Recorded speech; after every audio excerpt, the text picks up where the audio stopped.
Hello 8th Std, this is John here. Today we are going to the next concept in your 6th chapter. The concept is, we are going to study about what is the graphical representation of a frequency distribution for group data. So graphical representation என்ன அர்த்தம் அப்படின்னா, ஏற்கனவே நம்ம படிச்சது வந்து by சார்ட்னு ஒன்று படிச்சிருக்கோம், கரெக்டுங்களா? ஸோ இதில் கிராஃபிக்கல் ரெப்ரசன்டேஷன்ன்றது என்னதுன்னா, ஒரு சாதாரண டேட்டாவை நம்ம வந்து கிராஃபிக்கலாக ரெப்ரசென்ட் பண்ணுறது தான் நம்ம கிராஃபிக்கல் ரெப்ரசன்டேஷன் சொல்லுவோம். பை சார்ட் நம்ம ஏற்கனவே படிச்சும் போது ஒரு 100% இருக்க ஒரு சர்க்கிளை நம்ம தனித்தனியாக பிரிக்கிறது தான் வந்து நம்ம வந்து செக்டராக பிரிக்கிறது தான் நம்ம வந்து பை சார்ட்டுன்னு படித்தோம். பை சார்ட்டோட இன்னொரு நேம் வந்து பை டயக்ராம். ஸோ அதே மாதிரி தான் இப்போ நம்ம படிக்க போகிறது முக்கியமான கான்செப்ட் இதில். What is that is graphical representation ரெண்டு வகைப்படும். அது என்னன்னா அன்குரூப் டேட்டான்னு ஒன்று இருக்கும், குரூப் டேட்டா. ஸோ அன்குரூப் டேட்டாவில் தான் எல்லாமே வரும். லைன் கிராஃப்னா என்ன, சாதாரணமாக ஒரு கிராஃப் வரையும் போது லைனாக வரைகிறோம்னா அது லைன் கிராஃப்னு சொல்லுவோம். அதே இது வந்து பார் கிராஃபாக வரையும் போது அது பார் கிராஃப் அப்படின்னு சொல்லுவோம். ஹிஸ்டோகிராஃப்னு ஒன்று இருக்குது. அடுத்தது பை சார்ட். இது எல்லாமே அன்குரூப் டேட்டாவில் வரும். ஓகேவா? இதே குரூப் டேட்டா இருக்கும்போது நம்ம ஹிஸ்டோகிராம் அப்படின்னு ஒரு இது படிப்போம். இதுதான் இந்த கான்செப்ட் படிக்க போகிறது. ஹிஸ்டோகிராம்னா என்ன? ஒரு பார் டயக்ராமே நம்ம ஒட்டி ஒட்டி வரைகிறது தான் நம்ம ஹிஸ்டோகிராம்னு சொல்லுவோம். அதே மாதிரி what is the frequency polygon படிக்க போகிறோம். நெக்ஸ்ட் வந்து what is the frequency curve, what is the cumulative frequency curve. So இது எல்லாமே வந்து ஒரு முக்கியமான 5 மார்க் கொஸ்டின். இதோட கிராஃபிக்கல் ரெப்ரசன்டேஷன்னா அதோட டிஃப்ரெண்ட் டைப்ஸ் வந்து ungrouped data, grouped data. Ungrouped டேட்டாவில் என்ன வரும்? Line graph, bar graph, pictograph and pie chart. Grouped டேட்டாவில் என்ன வரும்? Histogram, frequency polygon, frequency curve, cumulative frequency curve. சரிங்களா? இது ஒரு முக்கியமான கான்செப்ட். ஸோ இப்போ நம்ம ஃபஸ்ட்டு ஹிஸ்டோகிராம்னா என்னென்னு படிப்போம். நம்ம ஏற்கனவே பை சார்ட் இதெல்லாம் படிச்சிட்டோம். So histogram is a graph of continuous frequency distribution. Histogram contains a set of rectangles, the base of which is the length of the class interval and the frequency in each class interval is its height. ஓகேவா? ஒரு histogram diagram இந்த மாதிரி இருக்கும் sir. ஒரு சாதாரண பார் diagram நம்ம வரைகிறது, ஓகேவா, பக்கத்தில் வரைகிறது. இது வந்து கண்டினியூஸ். ஸோ இதில் போட்டுப்பாங்க graph of a continuous frequency distribution. So அந்த பார் கிராஃபே வந்து பார் கிராஃப்னு தள்ளி தள்ளி இருக்கும். இதே ஒட்டி ஒட்டி இருந்துச்சுன்னா அதை ஹிஸ்டோகிராம்னு சொல்லுவோம். சரிங்களா? ஸோ இதில் வந்து நமக்கு இந்த எக்ஸாக்சிஸில் ஃபுல்லாக வர்றது வந்து எல்லாமே நம்ம கிளாஸ் இன்டர்வல்னு சொல்லுவோம். அதாவது அந்த சிஐன்னு எழுதுறோம்ல, கிளாஸ் இன்டர்வல், அதை இந்த மாதிரி எழுதுவோம். 50 to 60, 60 to 70, 70 to 80, 80 to 90, 90 to 100, 100 to 110 அப்படின்னு போகுது கிளாஸ் இன்டர்வல். இதில் இந்த இடத்துல ஒரு மாதிரி இந்த ஓம்ஸ் மாதிரி போட்டிருக்காங்க பார்த்தீங்களா? இது என்னதுன்னா கிராஃபில் 0 50 வரைக்கும் நம்ம பிரேக் பண்ணிட்டோம். அதனால இந்த மாதிரி நம்ம ஒன்று போடணும். இதை நம்ம பிரேக்கிங் ஆஃப் அ கிராஃப் அப்படின்னு சொல்லுவோம். இல்லைனா அந்த ஆக்சிஸை பிரேக் பண்ணி நம்ம டக்குன்னு 50லேருந்து ஆரம்பிக்கிறோம். ஸோ இந்த மாதிரி நம்ம வரையணும். சரிங்களா? ஸோ நான் எக்ஸசைஸ் செய்யும் போது இந்த மாதிரி செய்வேன். அப்போ நீங்கள் கன்ஃபியூஸ் ஆகிக்க வேணாம். ஸோ இது வந்து நார்மலாக நம்ம ஜென்ரலாக கிராஃப் வரையும் போது இந்த மாதிரி பிரேக், இந்த மாதிரி ஒரு 3 லைன் வரைஞ்சோம், 3 அம்புக்குறி போட்டாலும் இல்லை வேறு மாதிரி போட்டாலும் நம்ம நடுவில் பிரேக் இருக்குதுன்னு அர்த்தம். சரிங்களா? ஸோ கிளாஸ் இன்டர்வலில் ஃபுல்லாக நம்ம இதில் எடுத்துக்குவோம். இந்த ஒய் ஆக்சிஸில் நம்ம என்ன எடுக்க போகிறோம்னா, இது ஃப்ரீக்வன்சி என்ன இருக்கோ அதான் எடுப்போம். ஃப்ரீக்வன்சினா எத்தனை நம்பர்ஸ் உள்ள வந்திருக்கு. ஸோ இதில் பார்த்தீங்கன்னா இதோட ஃப்ரீக்வன்சி பார்த்தீங்கன்னா 250 இருக்குன்னு நினைக்கிறேன். இதோட ஃப்ரீக்வன்சி பார்த்தீங்கன்னா கரெக்டாக வந்து இது வந்து வாட் இஸ் தட் இஸ் 400 இருக்குது. இதோட ஃப்ரீக்வன்சி எவ்வளோ இருக்குன்னா சம்திங் லைக் 350 இருக்குது. இந்த மாதிரி இந்த ஃப்ரீக்வன்சி என்ன பேஸாக இருக்கோ அதுக்கேற்ற மாதிரி இந்த பார் கிராஃபை இந்த இடத்துல வரைஞ்சிப்போம். சரிங்களா? ஸோ இதுதான் நமக்கு முக்கியமானது. ஓகே, ஸோ ஹிஸ்டோகிராம்னா இப்படி தான் இருக்கும். நெக்ஸ்ட்டு இது முக்கியமான question sir, 3 mark question. Difference between a bar graph and a histogram. So bar கிராஃப்னா என்ன? Used for ungroup data. இது அன்குரூப் டேட்டாக்காண்டி வரைகிறது தான் இந்த பார் கிராஃப். இது குரூப் டேட்டாக்காண்டி வரைகிறது தான் இந்த ஹிஸ்டோகிராம். அது first difference. Gap between the bars, இதில் கேப் இருக்கும், இந்த பார்ஸ் மட்டும் கேப் இருக்கும். இதில் no gap between the rectangles அப்படின்னு சொல்லலாம், இல்லை நோ கேப் பிட்வீன் த பார்ஸ்ன்னு சொல்லலாம். இதில் நல்ல கேப்பே இருக்காது, அது ஹிஸ்டோகிராம். இப்போ கேப் வர்றது வந்து பார் கிராஃப்னு சொல்லுவோம். அடுத்தது height of each bar is important and not its width அப்படின்னு கேட்டுக்காங்க. இது height of the width of the each rectangle are equally important. அதோட ஹைட்டு பார்த்தோம்ல, ஹைட்டும் இஸ் இம்பார்ட்டன்ட். இல்லை ஹைட் இம்பார்ட்டண்ட்டாக இருக்கும் அந்த பார் கிராஃபில். ஆனால் அதை வித்து எப்படி வேணும் வரைஞ்சிக்கலாம், அதோட இது எப்படி தான் வந்துக்கலாம். ஆனால் இதில் வித்தும் சேமாக தான் இருக்கும். ஏன்னா நம்ம கிளாஸ் இன்டர்வல்குள்ளே தான் வரைகிறோம். அது 0 to 10, 10 to 20 இந்த மாதிரி தான் நம்ம வரைகிறோம். இதில் பார்த்தீங்கன்னா இது எல்லாத்துமே 50 to 60, 60 to 70, 70 to 80 இப்படி தான் இருக்குது. எல்லாத்தோட வித்தும் இதுதான் வித்துன்னு சொல்லுவோம். இந்த வித்து எல்லாமே சேமாக தான் இருக்கும். ஆனால் பார் கிராஃபில் அப்படி வராது. பார் கிராஃபில் ஒரு இதுக்கு மாறும். ஸோ இது 3 தான் வந்து முக்கியமான டிஃபரன்சஸ். ஓகே. ஸோ ஃபஸ்ட்டு நான் இப்போ படிக்க போகிறது என்னென்னா, what's the construction of histogram for continuous frequency distribution அப்படின்னு ஒரு சம்மு நம்ம அது சால்வ் பண்ணி பார்ப்போம். Draw a histogram for the following table which represents the age groups from 100 people in a village. So இது நம்ம கிளாஸ் எல்லாம் கொடுத்துருக்காங்க, கொஸ்டின் கொடுத்துருக்காங்க 0 to 10, 10 to 20. இது எல்லாமே கண்டினியூஸாக இருக்குது சார். அதாவது 10ல் முடியுது, 10ல் ஸ்டார்ட் ஆகுது. இது நம்ம ஏற்கனவே சரி 0, 1, 2, 3, 4, 5, 6, 7, 8, 9 வரைக்கும் இந்த நம்பர்ஸ் வரும்.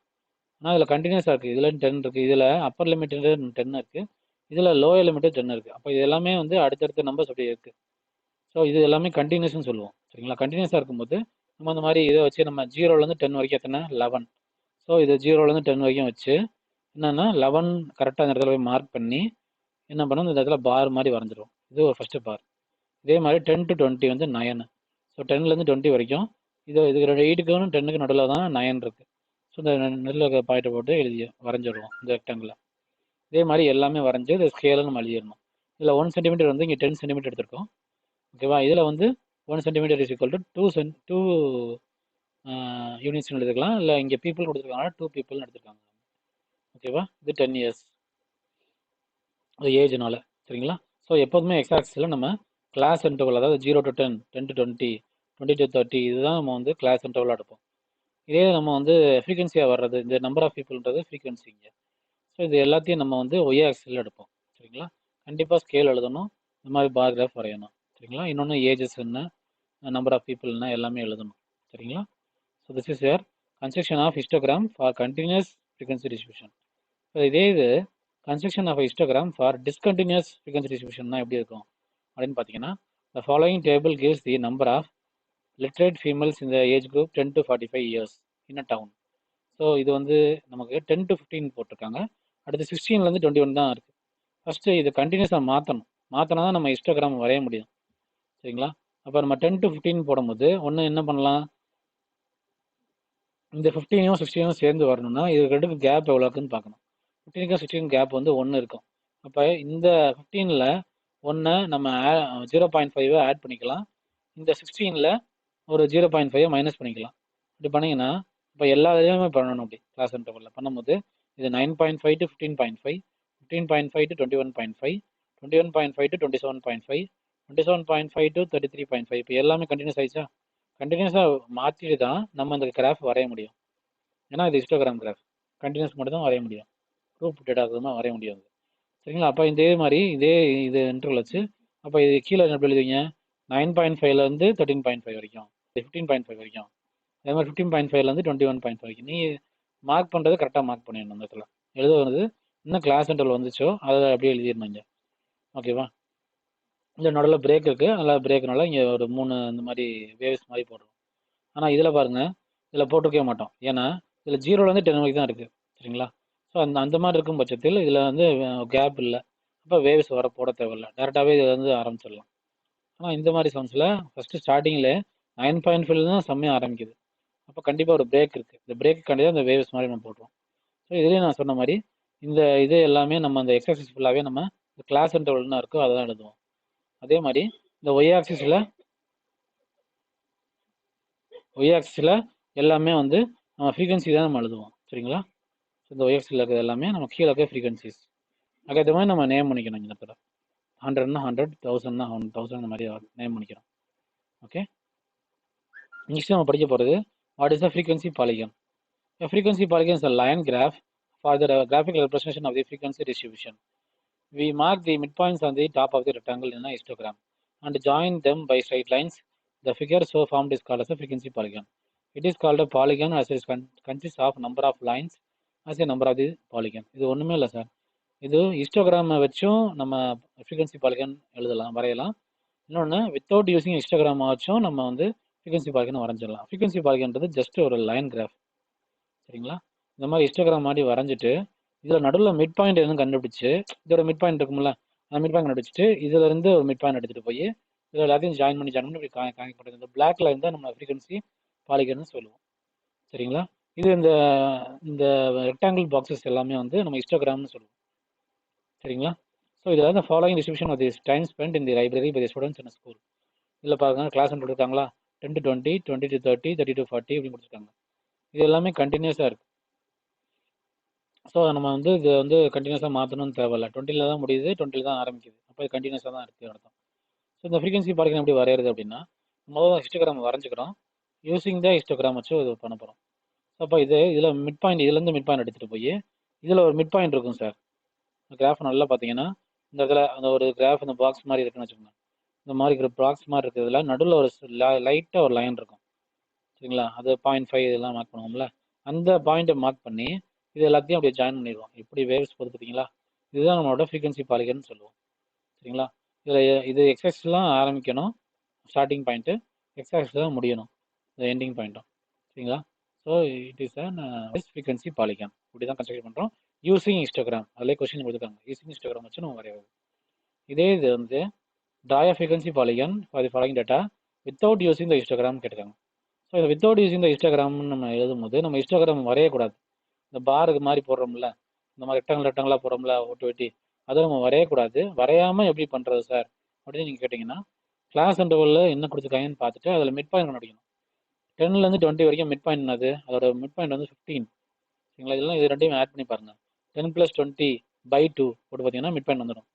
ஸோ 10 + 20ன்றது 30, 30/2 வந்து 15 அப்படின்னு வரும். இல்லை இதில் பார்த்தாலே தெரிஞ்சிடும். 10, இதில் 20. இப்போ 10க்கும் 20க்கும் நடுவில் கரெக்டாக மிட் பாயிண்ட் பார்த்தீங்கன்னா 15. அதே மாதிரி 20லேருந்து 30 வரைக்கும்னா 25. இந்த மாதிரி போய்கிட்டே இருக்கும். இது எல்லாத்தையும் ஆட் பண்ணி கண்டுபிடிக்கலாம். 10 + 20 வந்து 30, 30/2 வந்து 15. அதே மாதிரி 20 + 30ன்றது சரி 50, 50/2 வந்து 25. அப்படின்னு எல்லாத்துக்கும் மிட் பாயிண்ட் கண்டுபிடிச்சோம்னா நமக்கு ரொம்ப ஈஸியாக இருக்கும். ஸோ இது என்ன ஃப்ரீக்வன்சி கொடுத்துருக்காங்களோ அப்படியே எழுதிக்கும். ஃப்ரீக்வன்சி என்னது 4, 6, 8 இதெல்லாம் மாறாது. அப்போ 15 மிட் பாயிண்ட்டில் நம்ம அதை 4ன்றதை ஃப்ரீக்வன்சியை மார்க் பண்ணணும். ஸோ 15 மிட் பாயிண்ட் எங்கே பார்க்கணும்னா 10லேருந்து 20 வரைக்கும் தான் 15 நடுவில் இருக்கும் சரிங்களா. இந்த மிட் பாயிண்ட் எடுத்துகிட்டு போய் இந்த இடத்துல நம்ம எங்கே மார்க் பண்ண போகிறோம், 4ன்ற இடத்துல மார்க் பண்ணணும். புரியுதுங்களா. அதே மாதிரி 20லேருந்து 30 வரைக்கும் அது 25 தான் மிட் பாயிண்ட்டு. இதுலேருந்து எதை மார்க் பண்ணணும், 6ன்ற பாயிண்ட்டை மார்க் பண்ணணும் கரெக்டாக. அதே மாதிரி ஒன்றா மார்க் பண்ணிங்கன்னா உங்களுக்கு இந்த ஹிஸ்டோகிராம் வரையாமையே நம்ம வந்து இந்த ஃப்ரீக்வன்சி பாலிகன் நம்ம வரைஞ்சிட முடியும். ஸோ நம்ம எக்ஸசைஸ் படிக்கும் போது இன்னும் கொஞ்சம் டீட்டெயிலாக படிப்போம் அதில். So just we are done here what is the basic, what is histogram, what is difference between the bar graph and the histogram, and we have studied what is a frequency polygon, and we have studied what is the how to draw a frequency polygon using histogram without using histogram. இது எல்லாமே நீங்கள் படிச்சிருக்கோம். இது மட்டும் நான் வச்சுக்கோங்க. நம்ம exercise வந்து நெக்ஸ்ட் டே கிளாஸ், அதாவது tomorrow I will continue. Okay sir. Okay, thank you students.